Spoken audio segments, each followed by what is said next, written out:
Hey everyone, welcome to my channel. If it's your first time here, my name is Wafa with Never Erase, and I do videos on art, travel, and general life things. So today I'm actually doing a paint with me video, but to make things a little bit more interesting, I thought that I would talk through this one and discuss art block. If I keep looking down, it's because I have my little notebook here where I've written notes in what's prevented me from having art block and what I think has helped me continue to be creative. I'm gonna go ahead and share those tips with you as I do this painting of a moose. And this one was interesting because there was definitely a period in the middle, which you'll probably notice, where I thought, this painting sucks, it's so ugly, but then at the end it's turned out to be one of my most favorite paintings. So I think it's really fun to see it from start to finish, to see what it becomes. I think if I have time, I'm also gonna share some of my favorite shows and podcasts because I always like hearing other people's recommendations. So just a fun thing to include if that interests you and you're addicted to your TV and your phone like I am. Go ahead and keep watching and we'll go ahead and get started.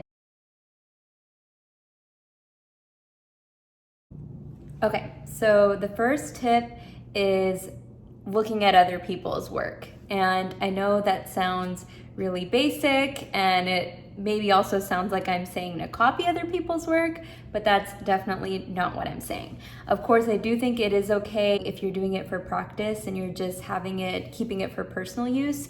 But of course, if you're trying to sell anything or advertise something as your own, definitely don't copy. The reason I say looking at other people's work is because there have been so many times where I've seen a YouTube video of another artist or gone to a gallery or seen someone who even works in a completely different medium than me. Like, I don't do digital art at all, but I do follow a few digital artists. You never know when seeing other people's creative works can spark something in you. And just to give an example of that, I made stickers a while back, and I'll go ahead and link that video below. But I really got inspired to make stickers after I saw a YouTuber do it, and I just thought, you know, I have these little scraps of watercolor paper that I'm not gonna use, those on a board, and thought, okay, if I was gonna do a sticker and this is the size I have to work with, what would I create? And for some reason that was really inspiring to me. So that's why I say if you look at other people's work or what other people are doing, go to an art gallery. Sometimes that can spark something in you didn't realize. Another part of that is also connecting with other artists. You know, once I had an artist actually mail me some of her work, and then I got inspired to paint something to send to her back. So my second tip to beat artist block is to do a theme or a series.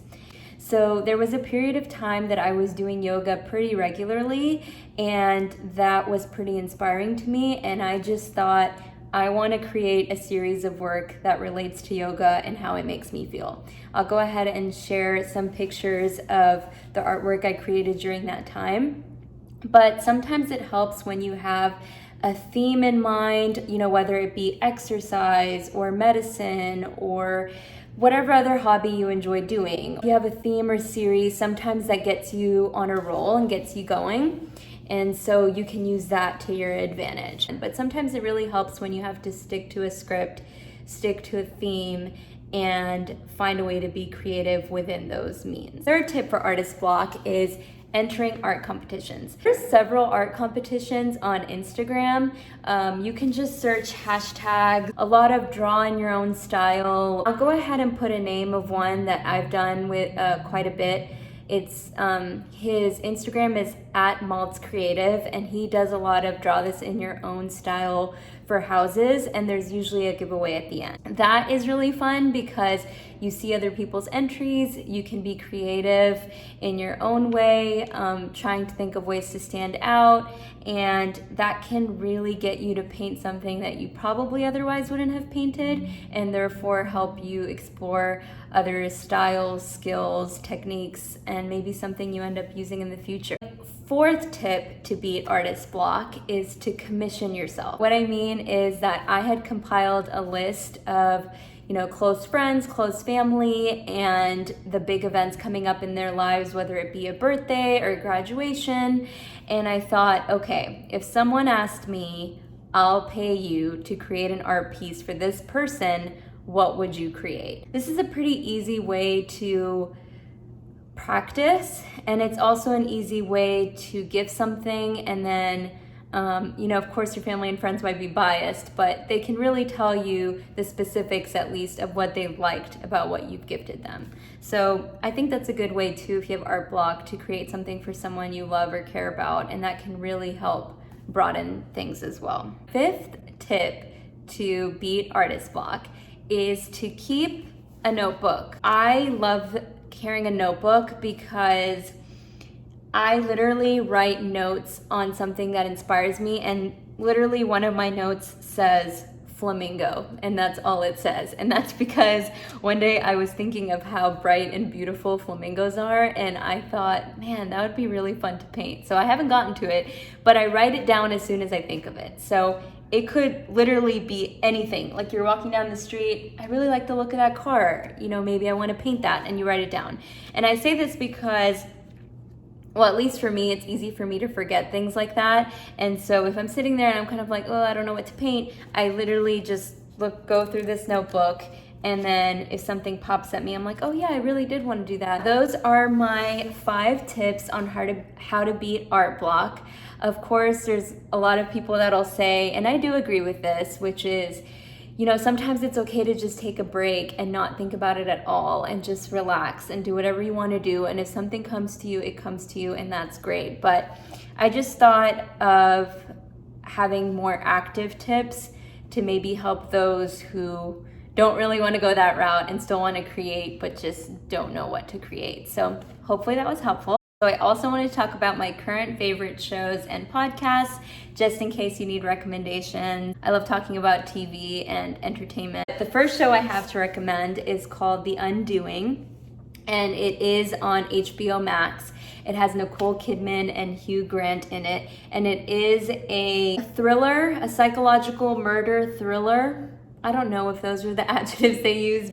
The acting is so good. It is such a well done show. It's a mystery through and through. It has you on the edge of your seat. You want to know the end. So I got through the episodes real quick, but it is so much fun to watch and kind of creepy. It's one of those shows where you keep guessing, where I think I know who it is. I think I know who did it. And then I would say it's pretty shocking at the end. Definitely watch The Undoing. Really good show.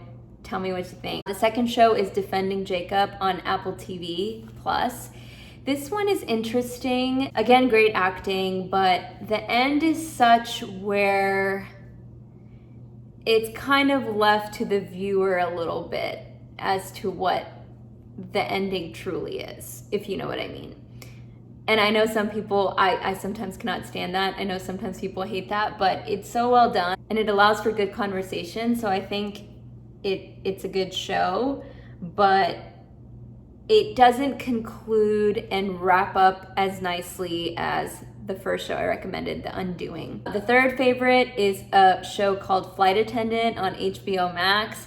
It's also one of the murder thrillers, mystery kind of shows, but just know that this one has a less serious undertone to it. It has more of the funny moments. The acting is on point. My fourth recommendation is one called Search Party on HBO Max. This one was actually recommended by my husband to me, and at first I thought it was kind of weird. I didn't take to the main character right away. Like, I thought it was just a little odd. You just get so unraveled in the story, and then it gets pretty dark, and again, makes for great conversation in what's right, what's wrong, what's moral, what's immoral. So I think it's a really intense, intriguing show. So one to put on your list. 5, I have Good Girls, and I mentioned Good Girls because season 3 just came out and I watched it, and I would say season 3 is less exciting. It doesn't grasp your attention as well as the first season, and maybe even the second, but you're so invested by season 3 that you just want to know what happens, and you get attached to the characters. And so I still think because the acting is pretty good and it's filmed well and there's a pretty solid storyline, it's a good one to watch if you haven't watched it yet. 2 podcast recommendations. One is called Morbid, which is a true crime podcast, and they discuss true crime and different people, famous and maybe some you've never heard of, but there's backgrounds, there's stories, what happened, what was concluded, and it's a good listen. It really gets you into the story. The hosts are a lot of fun. Their names are Ash and Elena.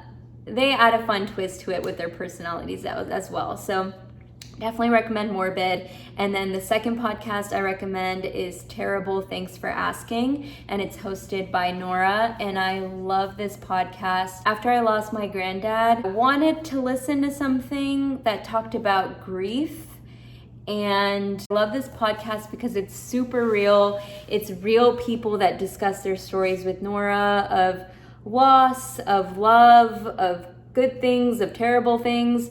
And there's no sugarcoating. There's no saying, oh, well, look at the bright side, or, well, at least this didn't happen, and things you don't necessarily want to hear when something terrible happens to you or you're grieving. So I just love the raw element of this podcast and that feeling that as humans we experience so many of the same emotions, and there's so many of those emotions that are not talked about enough. So those are my recommendations. But yeah, I hope you enjoyed the painting of the moose.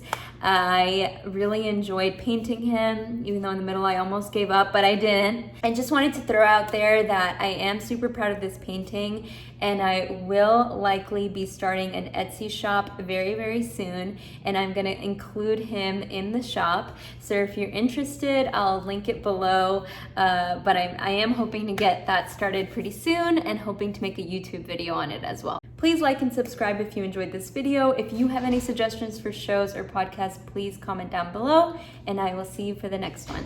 Bye.